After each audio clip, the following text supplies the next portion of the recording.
तालाब के बीच असहाय सी खड़ी एक गर्भवती हथनी। यह तस्वीर शायद आपकी नजरों के सामने से भी गुजरी होगी। काफी देर तक यूं असहाय खड़े रहने के बाद वह हथनी मर गई।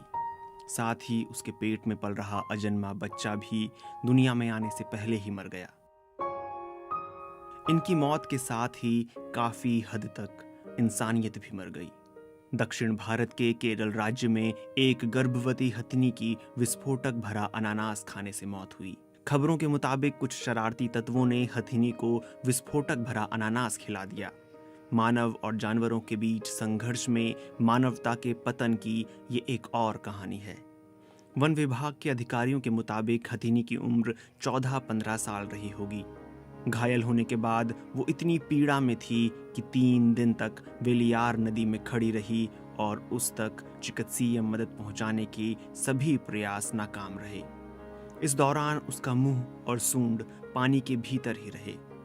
Silent valley national park Palakkad के वाइल्ड लाइफ वार्डन सैमुअल पचाव ने बीबीसी हिंदी से कहा कि उन्हें वो जगह नहीं मिली है जहां हथनी घायल हुई थी। वो सिर्फ पानी ही पी रही थी। शायद इससे उसे कुछ राहत मिल रही होगी। उसके पूरे जबड़े को दोनों तरफ गंभीर चोट पहुंची थी। उसके दांत टूट गए थे। पलक्कड़ जिले के मन्नारकड़ इलाके के वन अधिकारी सुनील कुमार ने बताया कि वन विभाग के अधिकारियों को यह हथनी 25 मई को मिली थी, जब यह भटक कर पास के खेत में पहुंच गई थी। शायद वो अपने गर्भ में पल रहे बच्चे के लिए कुछ खाना चाह रही थी। हथनी के घायल होने की ये घटना लोगों की नजर में तब आई जब रैपिड रेस्पॉन्स टीम के वन अधिकारी मोहन कृष्णन ने फेसबुक पर इसके बारे में एक भावुक पोस्ट लिखी। उन्होंने अपनी पोस्ट में लिखा कि घायल होने के बाद हथनी एक गांव में भागते हुए निकली, लेकिन उसने किसी को भी चोट नहीं पहुंचाई। हथनी की तस्वीर फेसबुक पर पोस्ट करते हुए उन्होंने लिखा कि वह भलाई से भरी हुई थी।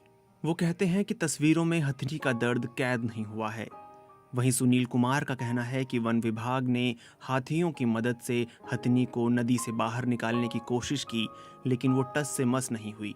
वन विभाग पशु चिकित्सकों से हथनी का ऑपरेशन करवाने की कोशिशें कर रहा था। आखिरकार हथनी ने 27 मई को नदी में खड़े खड़े ही दम तोड़ दिया। जब उसके शव को पोस्टमार्टम के लिए ले जाया गया तो पता चला कि वो गर्भवती थी।